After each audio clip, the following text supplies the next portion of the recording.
right. Well, hello, everyone, and welcome to the program. As always, I am absolutely thrilled that you are here. If this is your first time here, we are primarily an interview and a commentary-based podcast. Today, we have an interview for you, and I'm very pleased to present Zolal Habibi. Zolal, so glad you are here. Welcome. Thank you very much, and thank you for having me. And I'd like to greet the audience, those who are tuning in. It's a pleasure to be with you. That's fantastic. Let me tell you a little bit about Zolal. Zolal Habibi is an Iranian human rights activist and a prominent voice for justice, democracy, and women's rights in Iran. She serves on the Foreign Affairs Committee of the National Council of Resistance of Iran, which is the NCRI, where she advocates globally for a free, secular, and democratic Iran. With over 2 decades of dedicated activism, she has become a fierce advocate on behalf of the voiceless inside Iran, regularly appearing on international forums, human rights conferences, and live broadcasts across major media platforms.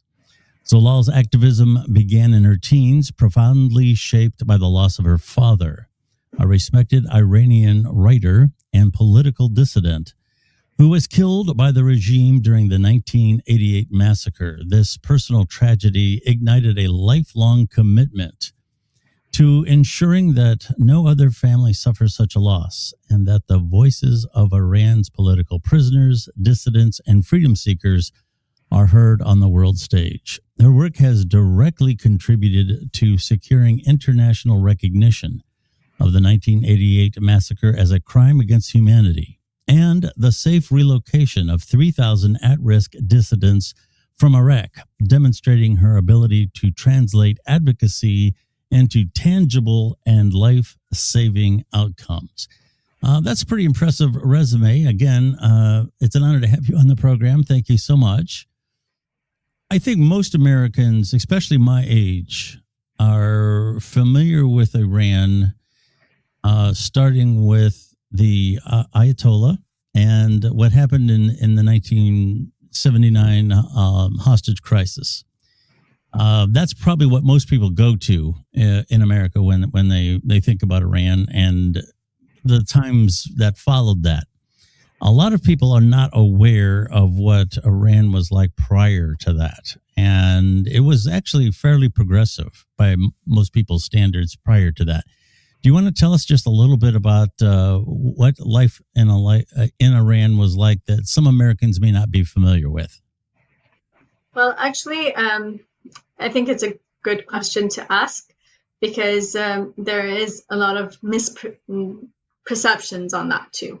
The reality is that the people of Iran had a revolution for a reason. Unfortunately, even before the 1979 revolution, we had a dictatorship, the monarchy, the Shah and his one-party rule, and his Savak, which was a brutal force. There was torture, execution. There was a lot of poverty in Iran at that time, and there was a lot of difference between the classes. Right now you see images of Iran and they say, look, people had the freedom to dress the way they wanted, but no one points out to the shanty towns and the fact that so many people were killed by the Savak and the suppressive forces, the eternal guards and whatnot that the Shah had. But the reality is that, unfortunately, when you look at the amnesty report from 1976, 1977, and then you also look at the amnesty reports from 2025, you see in both Iran is the number one state in executions and in torture. So unfortunately, we went from one dictator to another form of dictatorship. Unfortunately, the present dictatorship was far worse because it's a theocracy. So it's a dictatorship that has an ideology behind it. So it's much more complex and much more brutal, but it doesn't whitewash the crimes committed and perpetrated by the Shah. And so the reality is we need to understand that the people revolted for a reason, but unfortunately their revolution was hijacked and was stolen. One of the reasons is because, unfortunately, till the last days, those who had actually created the revolution were still in prison. Actually, tomorrow, I'm not sure when this is being broadcast, but on January 20th is the anniversary of the release of the last set of political prisoners during the Shah's time. So the Shah escaped Iran on January 16th. 4 days later, the people freed the last set of political prisoners who were in prisons. And unfortunately, February 1st, Khomeini arrived.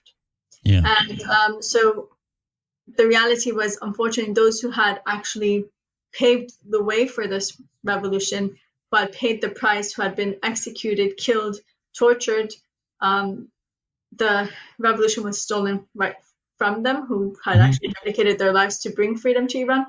And unfortunately, at that time, it was the Cold War era. So the West figured at that point, some Western countries, that it would be to their benefit, now that the Shah has to go, it would be to their benefit to bring Khomeini, who was like a religious figure, because Iran was bordering the USSR, and they thought that it would be to their benefit to have someone like that in power.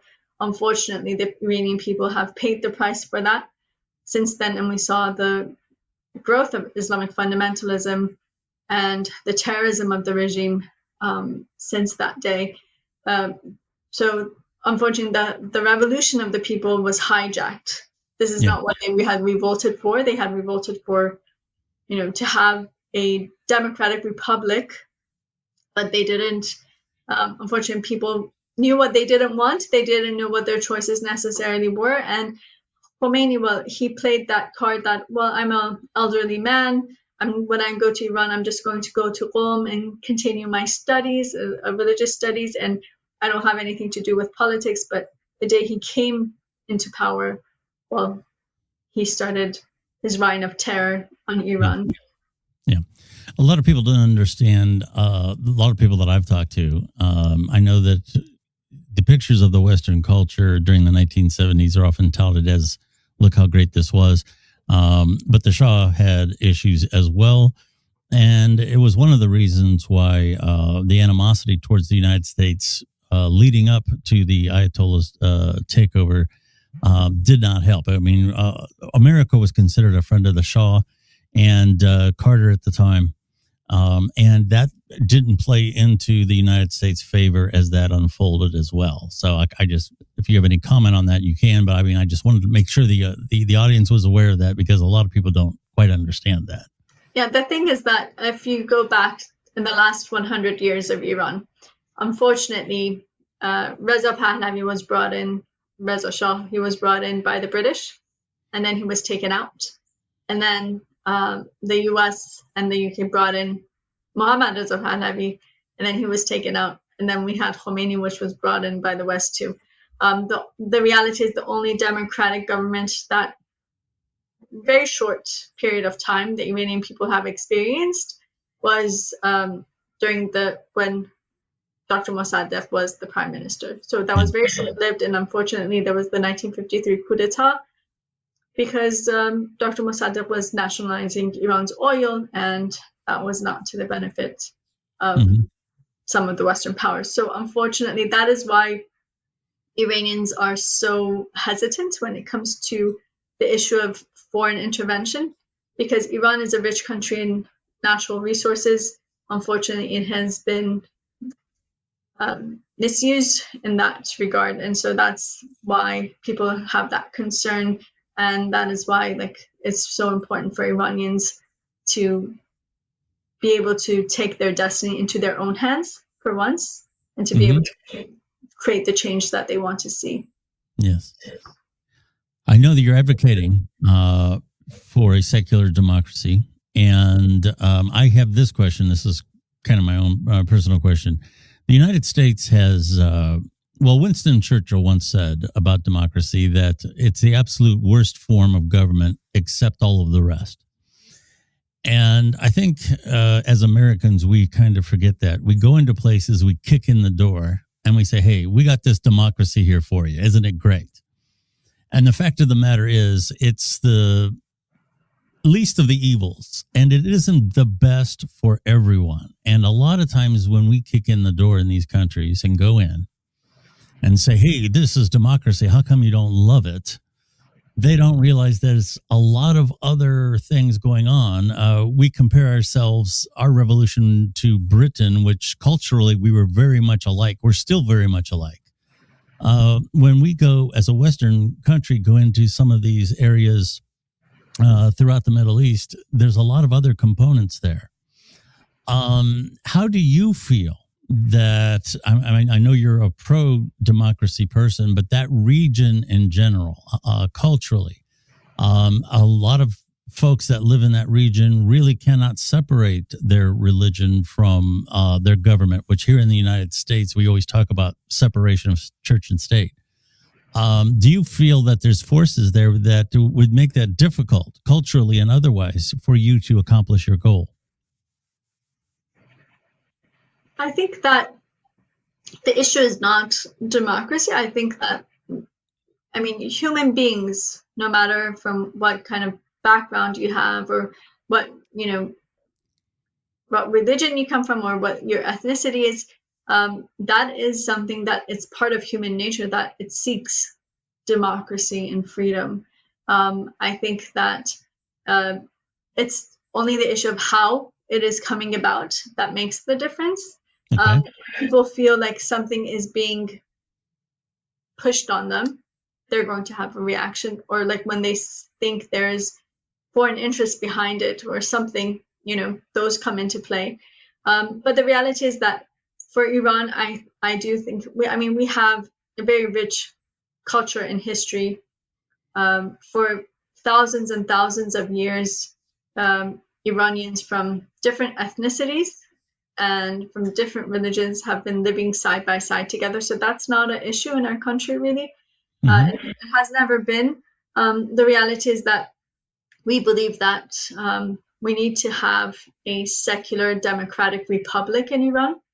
So separation of religion and state, I think, is key, because religion is supposed to be a personal choice for people. It should never be a part of the government, even if people might have those personal values and principles that it's derived from their beliefs, but that's what it is. That's the extent of it. It shouldn't have a role in the government. And that's why we advocate for a secular democratic republic, despite being, like, for instance, despite being a Muslim force. Like, for instance, the People's Mujahideen Organization of Iran, it's a Muslim force, but they are the first to say, we believe that there needs to be a secular government, because no one should have that power over anyone else to be able to dictate to them what to do or what not to do in their personal beliefs. And in fact, it's very interesting, actually. 4 days after the head of the MEK, Mr. Masoud Rajavi, he was released from prison back in 1979. He was released on January 20th, 1979. 4 days later was his first speech.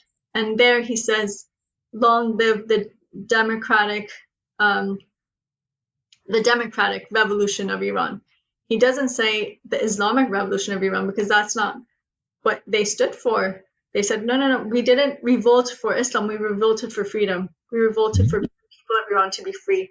And that was when Khomeini knew that, the falling out with Khomeini, because he was like, these people are not going to accept my rule. And he realized that very quickly. So I think one of the things that the National Council of Resistance of Iran actually promotes is a secular democratic republic. We think that first and foremost, it's really important to have people's sovereignty. Mm-hmm. And this is also outlined in the 10-point plan presented by Mrs. Rajavi. She's the president-elect of the Iranian Resistance for the interim government. A 6-month interim government after the fall of the regime is what the NCRI proposes. And then there is going to be a council to put together the new constitution. And then there will be free elections under the guise of the international community, the United Nations. So one of the things that you see in the 10-point plan is the first point is, as I said, people's sovereignty. The ballot box is the final criterion. And then you see, like, for instance, that every human being's rights are the freedom of speech, freedom of assembly, freedom of association. All of these rights need to be recognized and safeguarded. And then you see the abolition of the death penalty and executions in Iran, and the formation of an independent judiciary system, the separation of religion and state, equality between men and women, and actually women's empowerment in all divisions, to have a free market economy and equal opportunities for everyone, removal of all the unfortunate, the double standards and everything that a lot of ethnicities in Iran suffer from, and recognizing the autonomy of, like, for instance, different ethnicities in Iran under the entire, protecting the entirety of Iran, and like in non-nuclear Iran, Iran which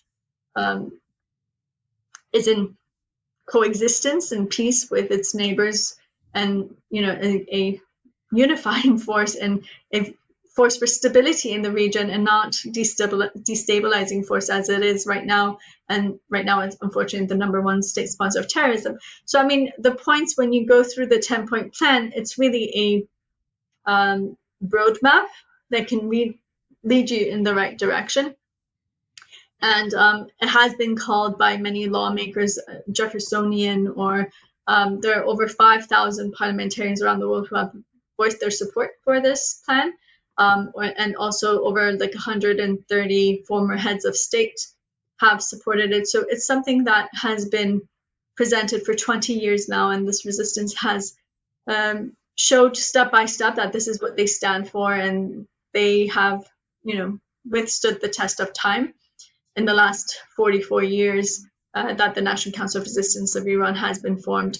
I think it's really interesting to see how this council, which is about 500 members, you see people from all walks of life in it. So you see people from different ethnicities, from different religious minorities. You see the presence of, atheists. You see the presence of, Christians, Jews, everyone coming together, Zoroastrians. And I think that's really important. And the fact that 52% of the parliament in exile are women.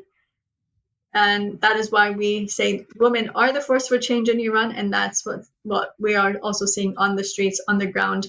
And this is a path that Mrs. Rajavi has set really in this movement. She has created like a whole generation of capable female leaders. And you're seeing how that's being replicated throughout Iranian society right now. Yeah. The person you're speaking of is, I hope I'm saying this correctly, Maryam Rajavi. And as a matter of fact, you have a hashtag that says, I stand with Maryam, and it's Maryam, not Mary Ann, Rajavi. What I find interesting is the women in this whole thing seem to, and I'm not saying anything negative against the men, but it seems like the women are the ones who are the fighters. It seems like they are the ones. We see the pictures of them, lighting cigarettes with the Ayatollah's picture burning. And I don't see men that far out in front of it. Is it something? I would have to say that the breed of feminist, if that's an appropriate word, with what you guys are doing, is a lot more impressive than what the term means here in Western culture. You guys are the real deal. What is it about women? Well, I think that this is actually a very interesting topic, and this is something that I have a lot of ambition to speak about, because it's something that I have drawn a lot of my inspiration from throughout the years, and actually even coming into the resistance and choosing this path. the reality is that, unfortunately, we're dealing with a misogynist regime in Iran. So systematically, to be able to control society, Khomeini understood that if he's able to control half of society, then he can enter the most personal aspect of people's lives and to be able to control all of society. So that was suppression of women. The mandatory veil, which was, just a few months after the revolution. And in fact, what's a very interesting fact is that the women who actually had the scarves by choice, they were the ones who were in the front lines protecting the women who didn't have a scarf when they were protesting. And actually, the MEK was the first group to actually give a statement against the compulsory veil, because in their statements, they say, even in Islam, it says there's no force in religion, there's no compulsion in religion, so you can't do this to people. So, in fact, because it went against everything that they believed in, they were the ones who stood against this. So, systematically, women have been suppressed. But on the other hand, we have seen women have been in this fight shoulder to shoulder with the men throughout these 47 years. And despite having to overcome a lot more obstacles in the path, because it's not only the political aspect, but also the social aspect. Like, for instance, a lot of conservative families, they weren't really open to the fact for their daughters to join a resistance movement that God knows what's going to happen to her. She's going to be underground, fighting the regime or whatnot. It wasn't what they had in mind for their daughters. So they had to overcome that obstacle at home, and then also in society, and then also in fighting the regime. But we saw that they were doing that. And in fact, what was seen in the prison, especially in the 1980s, was that women were showing a greater resistance and resilience in face of the torture that they were facing, despite the fact that the tortures that they were facing was far more severe in a lot of cases. I mean, first of all, just using, gender as a weapon against them, with rape, with everything that the regime would do to them, but they still stood steadfast. So back then, the MEK used to do an annual analysis of how far the resistance is coming, what they're doing, they would have a full analysis. And they realized in 1985 that these women are really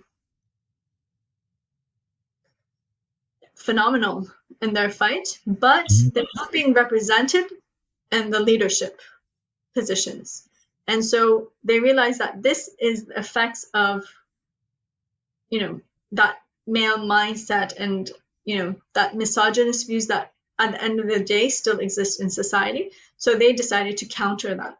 And they chose to make the leadership of the movement co-leadership, to have women and men both represented.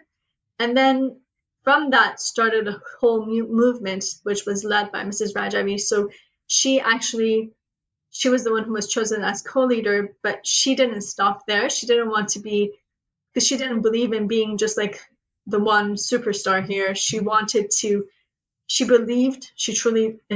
to this day that women have so much potential to give, that she has taken one by one people's hands and just helped them grow. And she has created like a whole generation of capable leaders within the Iranian resistance who have really surpassed tests that are unbelievable throughout these decades.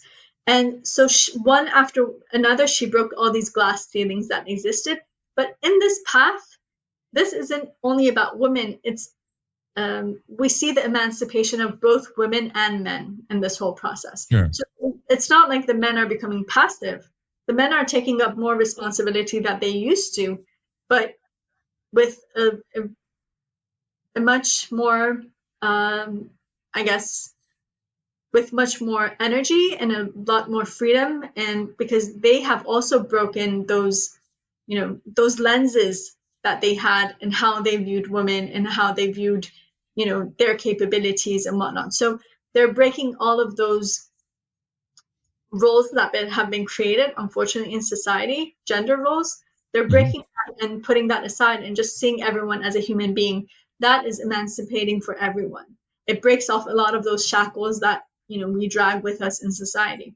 And I mean, like, I remember when I was 12, the entire leadership council of the MEK turned to a all-female leadership council. And I remember thinking that there isn't anything that I can't do. And I grew up with that understanding. I remember in school, like, a lot of girls used to be, I grew up in the US. So, in school, I saw a lot of people like my age who they actually saw barriers. Like, they're like, women can't do that, or women can't do this.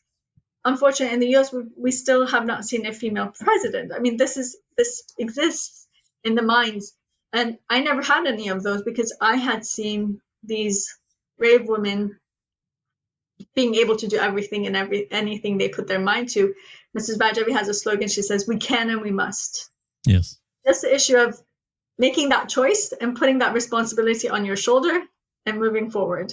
And I think that has resonated to a great extent with the women in Iran.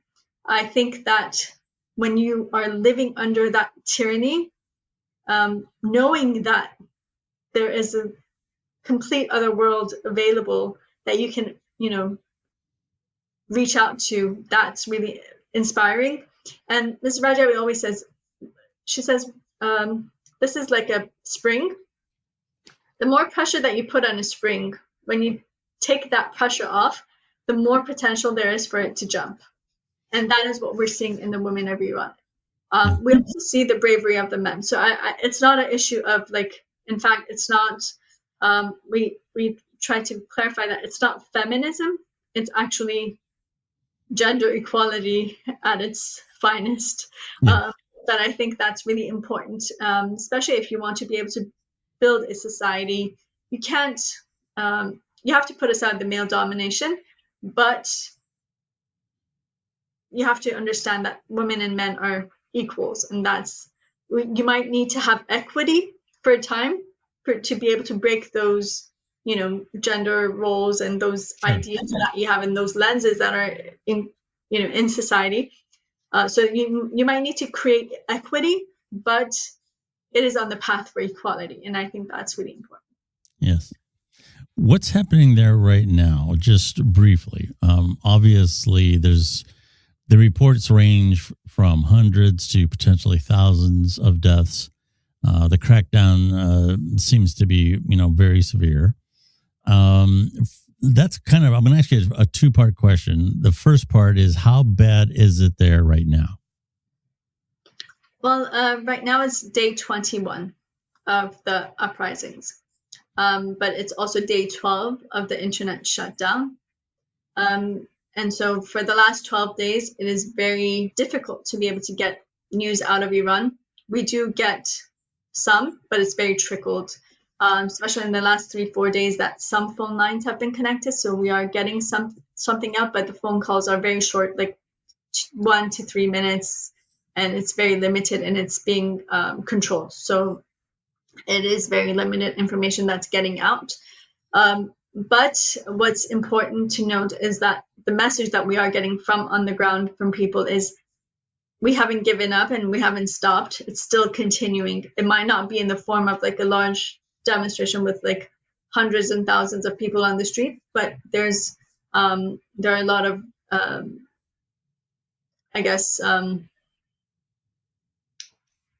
there's a lot of like different protests, or also there's a lot of clashes right now in different areas of Iran over this issue. People are turning every opportunity to turn it into a demonstration, like, for instance, right now with the funerals that are being held for those who have been killed.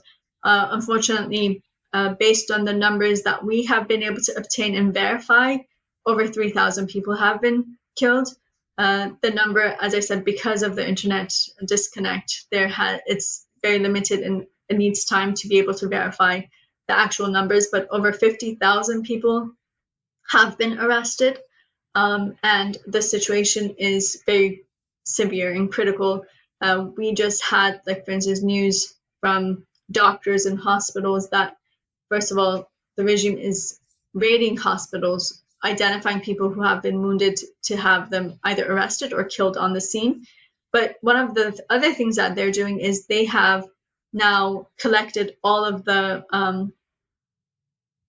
blood banks in the hospitals, and they have forbidden anyone to donate blood, so that way those who are wounded could suffer to death.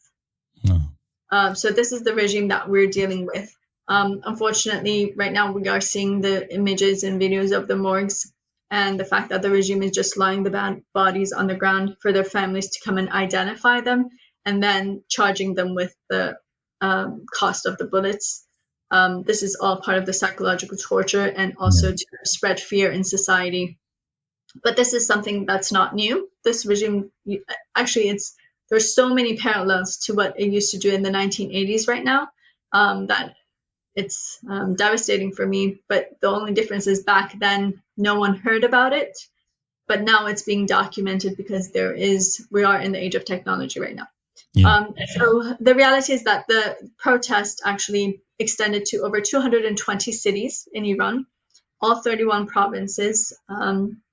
I think one of the main characteristics of this wave of uprisings was the rebellious youth that we saw on the streets, and the resistance units, who really, you saw the organized nature in a lot of the protest, and how they were coming together, how they were supporting one another, and how they were moving forward. And especially, like, for instance, them going on the offensive, disarming the suppressive forces, protecting one another. If the regime was arresting people, they would attack and have those who were arrested released, things of that nature. And that is what the regime fears the most, because the regime knows that a society that has nothing to fear anymore is very dangerous for its existence. And what we're seeing on the ground, people, like a lot of people, when they went to the protests, they actually would send their final farewell messages to their families, and they would tell them, I know the risks of going to the streets, but I'm going anyways, because no one's going to hand us freedom in a silver platter. We have to pay that price ourselves. And we have to make sure that this time we continue till the end. And that is the message of the families right now. They're like, we're not going to allow our children's lives to have been lost in vain. We have to make sure that this time around we push all the way through to overthrow this regime, because really what we have now is not life. We're alive, but this is not living, and we need to see change. And they want to take their destiny into their own hands, especially the Gen Z of Iran today. Their main message is, we want to move forward in the 21st century. We're not stuck in choosing between bad and worse. We don't have to choose between the current dictatorship and the previous. We want to move forward to a democratic republic, a secular state that we can create our own future, and the Iran that we want to see. Because unfortunately right now, Iran has the highest brain drain in the world. So really, we have a lot of assets, both natural resources and our people, but unfortunately they can't serve their own country right now because of the regime in power. And so that is why they're on the streets. And I think their resilience right now and their steadfastness in their fight, that is something that's very unprecedented, really. Mm-hmm. Okay. Here is the $1 million question. Here's the big one. My dad was he passed away many years ago, veteran in some bad situations, and I grew up in the wake of Vietnam, and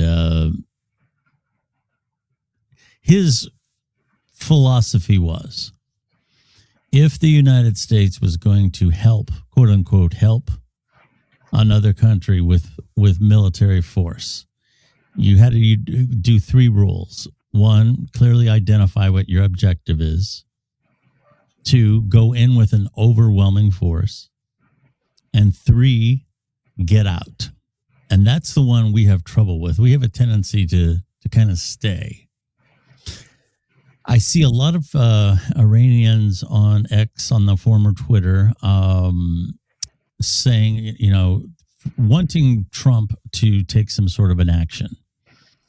I know that, you've stated that this has to be organic, this has to be something that the people want.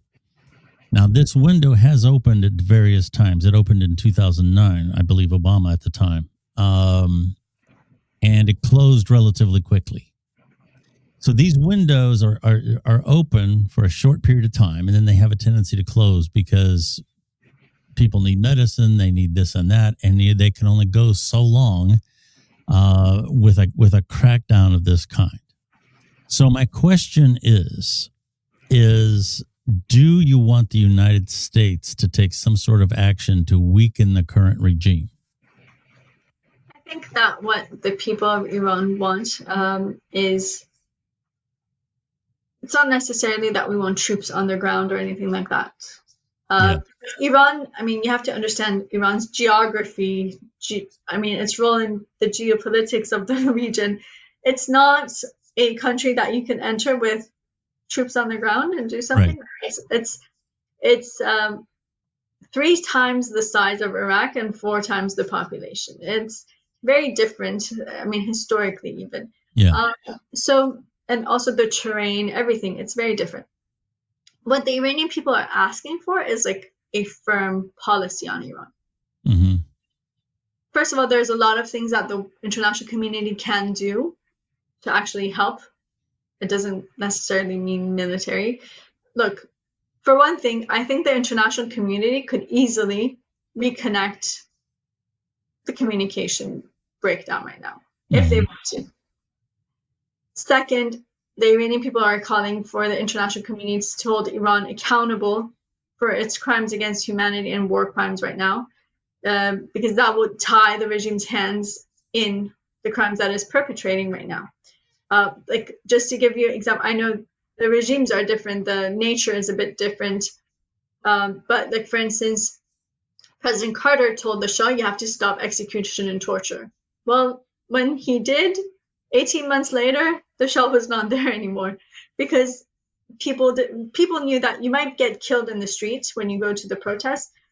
Just in one day on September 8th, he had 1,000 people killed in just one square in Tehran. But they knew if you're arrested, nothing's going to happen to you at the end of the day. And so people were willing to take that risk. So if the regime is held accountable, it'll tie its hands in these crimes that it's perpetrating. But on the other hand, for instance, in Europe and the UK, Iranians and actually members of the European Parliament and members of the British Parliament are asking for the blacklisting of the IRGC. Unfortunately, it's not happening. Ms. Metsola, actually, she has given a few statements in the past few days in this regard, and she's now calling out the countries. She's like, look, these 3 countries are preventing this from taking place. So what is that message to the Iranian regime? It's a green light. Okay, you can continue killing. We will give messages of condemnation. We'll allow people to protest on the streets in our country, but you're fine. You can continue. That is the message.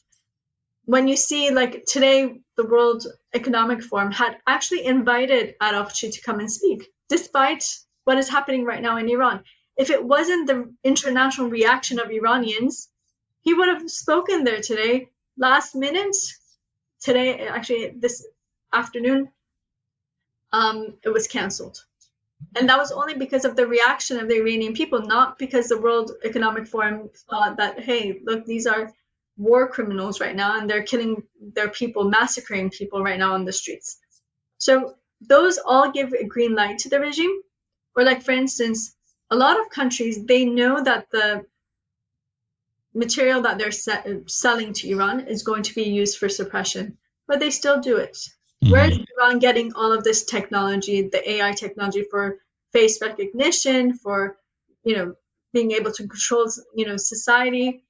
Where is it getting all these cranes that they're using for the executions? 2,200 executions in 2025. And just from January 5th to January 15th, we have 127 execution recorded. And this is in a time that half of it, we didn't have internet connection. So maybe the number's higher and we don't have the information yet. So, these are green lights to the regime that I can continue and no one's going to care. They might give words of condemnation. It doesn't mean that they actually want to see me gone. And that is the message that Khamenei is getting. So that's why people keep on saying, do something to give that message to the Iranian regime that you can't continue this way. It's not going to happen. On the other hand, I think it's really important right now to recognize the Iranian people's right to resist. Mm-hmm. A lot of people are saying, peaceful protesters up against the regime. This is a war. It's not a war because one side is with empty hands in the street and the other one is, is armed to the teeth. But sure. So this isn't fair. Yes, people are disarming the suppressive forces and everything, but, they need to know that the world is not going to call them terrorists tomorrow for defending themselves. And allow the regime to crack down on them. Right now, the judiciary of Iran has said that they're handing down death sentences right now, one after another, on the charge of muharebe, which means waging war on God or whatever. Well, they're legitimizing it by saying that you fight terrorism, we're fighting terrorism too. Mm-hmm. So if the international community comes and says, yes, in the Declaration of Human Rights, this is a right to resist against tyranny. This is in the US Constitution. It's in the French Constitution. It needs to be recognized for the Iranian people too. And I think those are the strongest steps that we can take to actually make sure that the people are able to overthrow this regime. Because also you have to understand, the minute that there is foreign intervention, it becomes like a war zone. So people have to go actually underground, right? People need to protect themselves. Then they're not going to be on the streets anymore. So they're not protesting the regime. So the regime is not going anywhere. Yeah. And realistically, if we look at it, even from the tactical perspective, foreign intervention is not the answer. The answer is supporting the Iranian people and their organized resistance. Yeah, I wasn't suggesting troops on the ground. I think that history has shown sanctions and economic sanctions, embargoes, these other things very seldom have an impact. And I'm not just talking about Iran, but in any country that we've dealt with. A lot of times with these regimes, what resources are being held back, the top people take, and all the people on the bottom, the very people that you're trying to help, are the ones that suffer. I wouldn't necessarily be opposed to some strategic airstrikes if it came down to doing something with pinpointing some areas that would weaken the regime. But I do agree that any type of foreign intervention comes with a lot of problems. I know the surrounding communities there, surrounding countries, and Saudi and some others probably wouldn't be too happy about it. They're afraid that it's going to upset the economy of the entire region and things like that. But here again, I'm kind of moved by the fact that it seems like these opportunities come along generationally, that they don't come along every week. And we have an opportunity here to, give the people of Iran a chance to do something for themselves, to make their lives better. And I hope that we do the right thing. I hope we don't let this opportunity pass without taking action. That's my opinion. Well, I agree that it is a very critical time, and it's not something that happens every day. It's something that happens like maybe once a generation. Or even more than that. I do think that a lot of countries in the region are afraid of Iran's reaction or retaliation. And so that is why you see a lot of silence. But I also think that we have to understand that at the end of the day, it's the Iranian people who will be able to overthrow the regime. So that is what needs to be concentrated on. And I think that the fact that we do have a organized resistance, that is really a key factor. And the fact that, the Iranian people and this organization, this resistance, has stated time and time again that we do have the potential to create it. And the reality is that they have proven it in different times, that they have that. There's always been certain obstacles that have been put in front of them. So right now, what we're asking is, please don't create obstacles in our path. We'll take care of the rest of it. Just, that's, I think, the key element here. And I think that, the strategy on the ground that we are seeing, and that is what has caught everyone's eye in the scenes, is the strategy of like the resistance units and how they've been able to work and how they've been able to spread and how they've been able to organize across the country. The Iranian regime has time and time again, because there have been these points, as you said. I remember in December 2009, there was an uprising. It was during a religious ceremony. Actually, the days were like religious ceremonies that the regime couldn't limit people from coming to the streets, because it's supposed to be a religious regime, so they couldn't do anything about that. And so people used that opportunity and they came. And so there was so many clashes throughout Tehran that a year later, the regime in its analysis stated that if that had continued for another 6 hours to that extent, we would have been overthrown. So, I mean, it's really, sometimes it's just, as you said, it's a small window of opportunity, but it's really important that the people are supported in those moments. I think that the regime knew that these uprisings are reaching that point, and that's why they have done this crackdown now. And we even had like one of the strategists of this regime just 3 days ago. I think he did a tweet and said, if you think that we're going to restore internet before the Persian New Year, which is March 20th, you're dead wrong, because the minute that we restore, this is going to come, because everyone has this rage right now, because everyone has seen so many dead bodies on the ground in these past weeks, and they're mostly like in their teens or early 20s, and so that is fresh in people's minds. They want to react to it. So the regime knows that if it just lets go a bit on something right now, it's going to fall apart. And it really is in a very critical state, because right now you have to understand the regime. Khamenei used to say that we fight in Syria and Iraq and Lebanon, so we don't have to fight in Shiraz, Isfahan, and Tehran.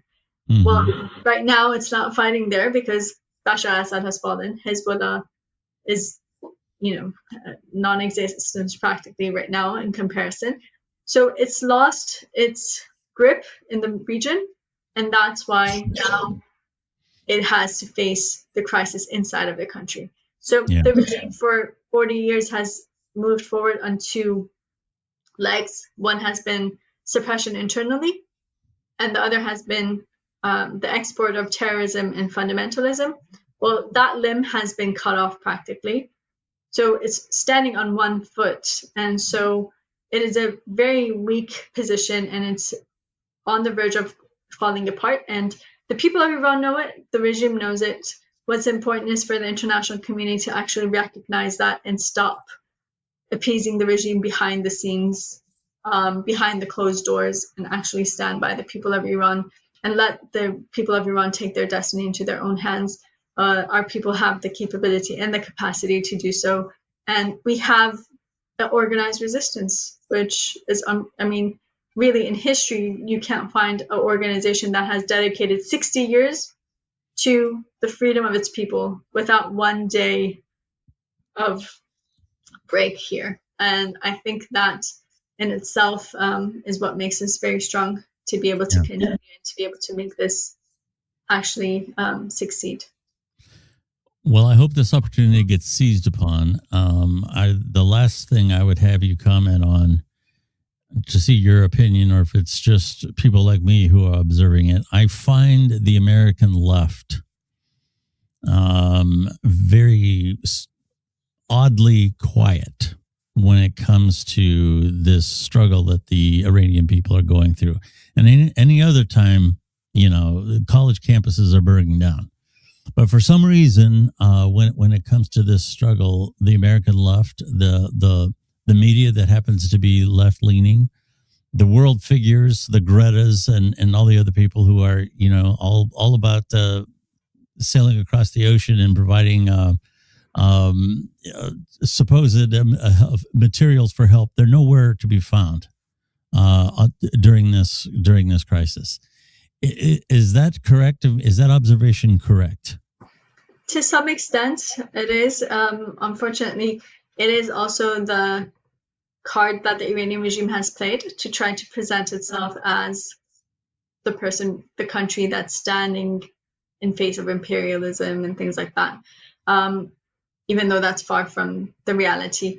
The reality is that also, I see this among even the Iranian youth in different countries. They want to support their people, but on the other hand, they see this foreign interests who are after like returning the Shah or things like that, and that's what sets them off. And but I think one of the things that I've seen actually in the last week in France specifically, and it's been interesting to see it, and I think that it is also catching up in other countries too. It might be with a bit of a delay, but it's getting there. They are making a clarification here. Like, for instance, I saw that in a lot of the television broadcasts, people were doing interviews who are from the left, but they're starting to draw a line. They're like, look, we stand by the people of Iran. So our message now is no to Shah, no to mullahs, yes to the people's sovereignty. And this is also, if you look at the images coming out of the demonstrations in Paris on Saturday, there are huge demonstrations here, and a lot of like French left or other activists, the activists that you see from Palestine and everything else, they were all there too, a lot of them. And you see a lot of these signs. It says ni Shah, ni mullah, or ni dictator, like no to religious tyranny, no to dictatorship, yes to supporting the people and things like that. So they're aligning that message now, because that's, I think, unfortunately, that's one of the things that's creating a divide instead of creating unity. Is the people don't want this revolution to be hijacked again. Yeah, have that experience, and so that is one of the things that I think is having that effect. I mean, in 2022, you saw people from left and right, from all across the political spectrum, coming together in support of the Iranian people. So it's not an issue of not supporting the people of Iran, but when they see foreign interests trying to pursue a specific line that's not, aligned with what the people want, that's where the problem starts. But I think that people are catching up to this issue, that you, in fact, in your silence, that line is being pushed forward more, and the people of Iran who need your support and your solidarity, they're the ones who are left, in the open there. So I think that is something that we are seeing that is changing, that message, especially in the past few days. I've actually witnessed that myself. But I think that instead of trying to, unfortunately, there are some who are trying to use that, like antagonizing people in this regard. I think what is important is actually to draw the parallels and the solidarities and the places that we actually agree with one another, and use that to unify everyone together instead of creating these divisions. So one of the things is like, do you agree that the people of Iran are being oppressed? Do you agree that they need to be able to have their rights? Then stand in solidarity instead of creating these, this distrust and this division by saying that this is what the people of Iran are calling for, or they want to return to this, or they support, Israel or the US. No, this is about the people of Iran. So let's just concentrate on the people of Iran, don't make it into a, party division or things like that. Really, it's the one historic chance that we have to really be able to create change for a country without actually having to pay a great price, because the people are paying that price. So let's just stand with them in solidarity and just put aside our personal differences or our views, because at the end of the day, I think everyone can agree with one another that the people of Iran deserve democracy and freedom, no matter how what your views are, or how you actually, in what category you might fit when it comes to your political leniency. It's important to stand in solidarity right now with Iranians. And I think that positive messaging that Iranians are trying to also give, they're like, yes to a secular democratic republic. Which part of that do you not agree with? So I think a lot of people will agree on that. And that is something that could, solidify everyone and create that solidarity and unity that we need to see. Yeah. Well, I can imagine. I feel that most Americans are supporting the people of Iran. A secular democratic government is what we're supposed to have here, so we should be supporting that.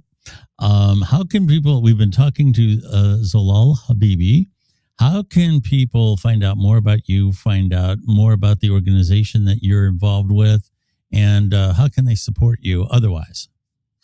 Well, right now, I think we greatly appreciate any help that anyone can give, be it through social media activism, be it on supporting people on the ground in the protests and rallies and everything that are happening in different cities and countries, reaching out to your lawmakers in this regard and passing on that message, or even, being able to help sponsor, support those who are trying to help those inside of Iran on the ground. But to be able to learn more, to learn more about the movement, you could visit ncr-iran.org or Maryam Rajavi for change.com. That is Maryam Rajavi, Maryam Rajavi. You could also, if you search my name, you'll probably find me on social media if you would like. But I could also provide, the handles for the movement.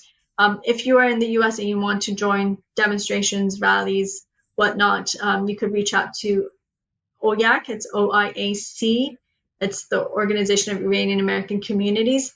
And in Europe, you could reach out to iranfreedom.org, and they could put you in contact with the different networks of the diaspora in different countries and cities. For those who are in Europe, on the 7th of February, there's going to be a huge rally in Berlin at 1:30. If you could join in solidarity, that would mean a great deal. There will be tens of thousands of people in attendance to show solidarity with the uprisings in Iran and to honor those who have lost their lives. So we greatly appreciate everyone's help and support in this fight.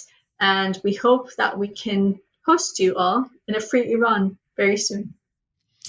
Well, that would be wonderful. I think we can all agree, most reasonable people can agree, that we all want to live under some type of system, regardless of how you want to define it, that allows for people to live their life the way they choose to live it, within the law and so forth. I think we all want that. We all deserve that, and we all should have that. So I'm hoping that our governments, all the governments involved around the world, do the right thing to help the Iranian people. And I'm sure that the American people will support that by and large. I think, we have our faults in the United States, but I think for the most part, we all value freedom. That's one of the things that this country does pretty well, despite what the left says.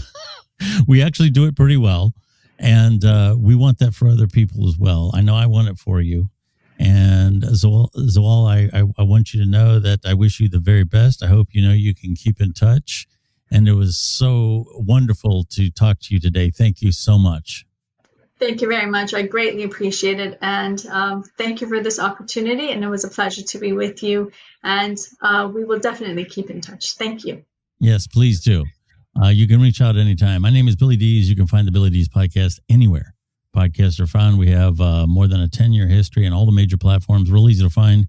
You can find me on X, which is the former Twitter, at Billy Dees, real easy to find on there. That's kind of like my social media home. I believe X is very trending, very real time, and it's a great place for podcasters. Thank you so much for listening, and we will talk to you again very, very soon.